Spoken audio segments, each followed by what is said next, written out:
jutaan orang mengungsi dan berada di ambang kelaparan. Kekerasan seksual dan etnis terus terjadi. Infrastruktur telah hancur, dan itulah kondisi di Sudan seperti yang dilaporkan oleh para pekerja bantuan. Mereka mengatakan perang selama 1 tahun antara dua jenderal yang bersaing di negara tersebut telah membawa bencana, namun dunia juga mengabaikannya. Negara di Afrika Timur Laut itu sedang mengalami salah satu bencana kemanusiaan terburuk dalam sejarah dan krisis pengungsi terbesar di dunia, kata PBB. Sudan juga berada pada ambang kelaparan yang akan menjadi krisis kelaparan terburuk di dunia. Sudan akan segera alami krisis kelaparan terbesar di dunia.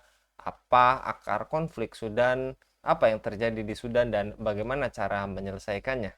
Untuk membahasnya kami terhubung dengan pengamat dari Geopolitical Institute, Bung Hasbi Aswar. Kita sapa terlebih dahulu. Assalamualaikum warahmatullahi wabarakatuh, Bung Hasbi. Waalaikumsalam warahmatullahi wabarakatuh. Kabar baik, Bung Hasbi? Alhamdulillah, luar biasa. Alhamdulillah. Dan ini kita masih di suasana awal sawal dan berarti semangat kita dalam menyambut sukacita Idul Fitri gitu ya, Bung. Seperti semangat kita, nampaknya baju kekompakan kita hampir sama gitu ya, Bung. Di Ya betul ya. Ya, tapi semangat keceriaan kita nampaknya di Sudan pun tidak bisa merasakannya gitu, Bung. Diberitakan sudah 1 tahun konflik yang terjadi di sana dan akan mengalami tadi pengungsian yang sangat buruk di dunia, bahkan krisis kelaparan di sana. Dan apa yang sebenarnya terjadi di Sudan menurut Anda, Bung Hasbi? Baik, Bung Anggi, bismillahirrahmanirrahim. Assalamualaikum warahmatullahi wabarakatuh. Alhamdulillah, salatu wassalamu ala rasulillah wa ala alihi wa ashabihi ajma'in. Abadu. Pemirsa Khilafah News Channel sekalian. Jadi, apa yang terjadi di Sudan hari ini itu yang berdampak pada bencana kemanusiaan yang akut, kelaparan, kemiskinan, dan sebagainya. Itu adalah apa namanya hasil dari konflik yang eh, terjadi antara dua kubu militer ya, antara militer pemerintah Sudan dan kemudian kelompok milisi yang juga sebenarnya apa memiliki kekuatan militer yang apa yang kuat gitu dan didukung oleh juga aktor-aktor eksternal begitu Bung Anggi. Jadi ada apa namanya pihak militer pemerintah atau Sudanese Armed Force ya, SAF, dan kemudian ada RSF ya. Kalau yang SAF itu apa namanya itu adalah eh, kelompok militer dari pihak pemerintah yang dipimpin oleh Jenderal Abdul Fattah Al-Burhan, dan kemudian ada RSF, Rapid Support Force, yang dikendalikan oleh Muhammad Hamdan Dagalo yang juga sering dikenal sebagai Hemeti. Nah, awalnya dua faksi ini atau dua kelompok militer ini sebenarnya mereka itu bekerja sama, Bung Anggi, untuk melengsarkan Presiden Omar Al-Bashir tahun 2019, dan kemudian setelah itu mereka kemudian bekerja sama lagi tahun 2021 untuk melengsarkan pemerintahan sipil Abdullah Hamdok ya. Karena sebenarnya sejak tahun 2019 itu yang melakukan penggulingan kekuasaan itu kan sebenarnya adalah militer atas dukungan dari rakyat sipil. Jadi rakyat sipil di Sudan itu mereka sudah lelah ya, 30 tahun dikuasai oleh pemerintahan militer Omar Al-Bashir, dan ada banyak konflik di sana gitu, pemisahan Sudan Utara, Sudan Selatan, dan kemudian mereka menginginkan negara yang dipimpin oleh sipil, negara yang demokratis gitu. Tapi kemudian eh, kondisi tidak apa namanya di bawah pemerintahan Abdullah Hamdok ternyata juga kondisi tidak membaik, dan akhirnya tahun 2021 kemudian eh, pihak militer yang bekerja sama dengan siapa bekerja sama dengan milisi RSF itu juga menggulingkan kemudian pemerintahan yang sipil yang berkuasa Abdullah Hamdok gitu. Dan setelah itu negosiasi terkait dengan masa depan pemerintahan Sudan itu terjadi utamanya antara pihak militer ya, yaitu milisi RSF dan kemudian SAF, Sudan Armed Force, yang dipimpin oleh Abdul Fattah al-Burhan, dan kemudian buntu pada akhirnya, dan kemudian 2023 kemarin terjadilah perang saudara antara dua faksi militer ya, pemerintah dan kemudian kelompok milisi. Dan itulah yang terjadi sampai hari ini yang belum mendapatkan jalan keluar gitu. Dan itu juga lah yang akhirnya membuat konflik ini terus-menerus berlanjut. Bukan hanya itu Bung Anggi yang membuat ini menjadi berlarut-larut, karena keterlibatan dari pihak-pihak ketiga ya. Keterlibatan dari pihak-pihak ketiga, khususnya negara-negara lain begitu. Di sana ada keterlibatan Rusia, kemudian ada keterlibatan Uni Emirat Arab, ada keterlibatan Mesir, ada keterlibatan Arab Saudi di dalam mendukung pihak-pihak yang berkonflik di situ. Itu dari pihak eksternal ya, dari pihak internal ya tentunya adalah keinginan masing-masing pihak untuk berkuasa atau untuk menjadi dominan di Sudan. Nah, itu kira-kira Bung Anggi. Baik, Bung Hasbi, yang tadi juga Anda paparkan antara tadi yang dipimpin oleh Al-Burhan dan Hemeti tadi, apakah memang mereka mereka ini adalah antek Amerika dan Amerika mengizinkan mereka berdua untuk terus berperang, Bung Hasbi? Ya, bagaimana posisi Amerika dalam konflik Sudan ya? Amerika itu yang pertama adalah negara yang punya kepentingan besar di Sudan. Mengapa? Karena ya Amerika itu ya negara yang ingin apa namanya mempertahankan dominasinya secara global. Ya. Dan Sudan ini itu memiliki posisi strategis di wilayah Afrika dan Timur Tengah, gitu ya. Kalau kita lihat di peta, Sudan itu berbatasan dengan Laut Merah, ya. Kemudian dan apa bertangga langsung dengan negara-negara Arab yang berbatasan dengan Laut Merah, dan Laut Merah itu kita tahu itu adalah jalur yang menghubungkan antara terusan Suez, kemudian Samudra Hindia, beririsan dengan negara-negara Arab ya, Arab Saudi, Yaman. Nah, ini adalah wilayah yang bagi Amerika adalah satu hal yang sangat strategis ya. Kemarin dalam perang Gaza yang sedang terjadi sekarang, misalnya kita bisa melihat pada saat Houthi di Yaman melakukan serangan terhadap kapal-kapal dagang yang punya yang punya hubungan dengan Israel, kemudian Amerika tiba-tiba merespon itu dengan sangat kuat sekali. Nah, kenapa? Karena wilayah Laut Merah ini adalah wilayah yang sangat penting buat Amerika, termasuk untuk melindungi sekutu-sekutu Amerika secara global. Gitu. Nah, Sudan juga adalah negara yang memiliki perbatasan dengan Laut Merah yang bagi Amerika ini sangat strategis. Gitu. Nah, oleh karena itu, Amerika menginginkan Sudan itu selalu stabil. Begitu, Bung Anggi. Nah, bagaimana cara Amerika masuk di Sudan? Yaitu dengan selalu mendorong untuk memberikan bantuan. Ya, jadi Amerika sampai hari ini itu adalah negara donatur atau negara pemberi bantuan kemanusiaan terbesar di Sudan sampai hari ini. Termasuk juga Amerika yang banyak sekali membackup bantuan-bantuan asing untuk pembangunan ekonomi di Sudan. Itu cara Amerika untuk masuk dan tetap menjaga hubungan dengan Sudan. Di sisi yang lain, Amerika tidak punya keinginan untuk Amerika tidak punya keinginan Sudan itu menjadi negara sipil, atau tidak punya preferensi itu, tidak punya prioritas. Apakah Sudan menjadi negara demokratis atau tidak. Yang penting adalah Sudan itu bagi Amerika stabil dan tidak mengancam kepentingan Amerika Serikat secara global, khususnya di wilayah Afrika dan Timur Tengah.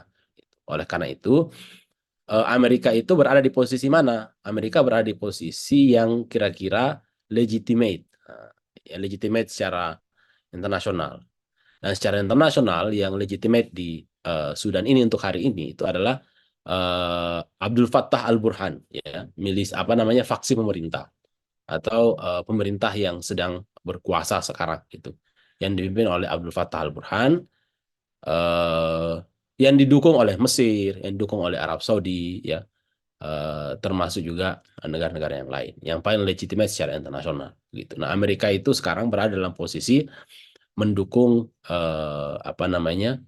mendukung militer yang uh, berkuasa sekarang. Walaupun Bung Anggi, bukan berarti Amerika juga meninggalkan faksi yang lain, yaitu RSF ya, Rapid Support Force, atau pasukan gerak cepat, atau pasukan milisi yang menjadi musuh Abdul Fattah al-Burhan di bawah Hemeti tadi ya. Kenapa? Karena ternyata Amerika juga menjalin kontak sebenarnya dengan pasukan-pasukan atau kelompok-kelompok milisi yang menjadi musuh SAF tadi gitu. Melalui apa? Melalui kontak-kontak dengan Uni Emirat Arab ya, yang mendukung kelompok RSF atau kelompoknya Hemeti tadi. Jadi Amerika sekarang bermain di dua sisi sebenarnya. Satu sisi eh, tetap menjalin hubungan yang baik dengan eh, pemerintahan yang berkuasa melalui Arab Saudi, melalui Mesir begitu ya. Dan di sisi yang lain, Amerika juga menjalin hubungan dengan pihak musuh dari pemerintah, yaitu RSF melalui Uni Emirat Arab. Gitu. Jadi Amerika mencoba untuk mendekati dua belah pihak. Nah, kenapa Amerika melakukan itu? Karena Amerika itu sekali lagi Amerika ingin siapapun yang berkuasa itu mampu menciptakan negara yang stabil, ya, yang stabil, yang kira-kira tidak membahayakan kepentingan Amerika Serikat di wilayah Afrika. Nah, itu kira-kira. Jadi Amerika akan mendukung, jadi akan bersedia untuk mendukung siapa saja yang menang atau siapa saja yang berkuasa pada akhirnya di wilayah Sudan. Nah, demikian, Bung Anggi. Baik, Bung Hasbi, yang tadi Anda paparkan ini apakah dari konflik kepentingan para jenderal yang saling berebut kekuasaan ini rakyat menjadi korban demi tadi melanggengkan kepentingannya? Dan bagaimana cara mengakhiri penjajahan di Sudan ini, Bung Hasbi? Ya, yang jelas pasti ya, Bung Anggi ya, ini perang di Sudan ini kan perang yang sudah terjadi sejak lama sekali ya. Ada beberapa fase lah. Ini kayaknya sudah fase ketiga perang saudara di Sudan. Yang terjadi tahun 1980-an, kemudian sampai akhirnya terjadi perang Sudan Utara, perang Sudan Selatan, dan kemudian terjadi perang yang terakhir ini ya di di abad 21 gitu, Bung Anggi. Nah, ini perang yang terjadi antara kelompok-kelompok internal yang disupport oleh negara-negara asing. Nah, gitu. Ini realitasnya yang menurut saya penting untuk kita pahami. Dan negara-negara asing itu terlibat di dalam konflik di internal Sudan itu bukan untuk menyelesaikan konflik, tapi mereka terlibat untuk mengamankan kepentingan mereka masing-masing. Gitu. Nah, Sudan ini adalah negara yang bukan hanya memiliki posisi strategis secara geografis, tapi juga mereka negara ini memiliki kandungan sumber daya alam yang sangat besar. Ya, di samping juga potensi pertanian yang sangat luas gitu. Di sana juga ada minyak, di sana juga ada emas ya yang potensinya sangat luar biasa. Nah, negara-negara asing yang terlibat dalam konflik di Sudan itu yang mereka hanya peduli terhadap kepentingan-kepentingan kekayaan-kekayaan yang ada di Sudan gitu. Uni Emirat Arab punya kepentingan terhadap emasnya Sudan, punya kepentingan terhadap pertanian di Sudan. Rusia juga terlibat di sana dengan sama ya. Amerika juga sama gitu. Arab Saudi juga sama. Mesir juga sama. Jadi semuanya terlibat murni untuk kepentingan negara mereka masing-masing.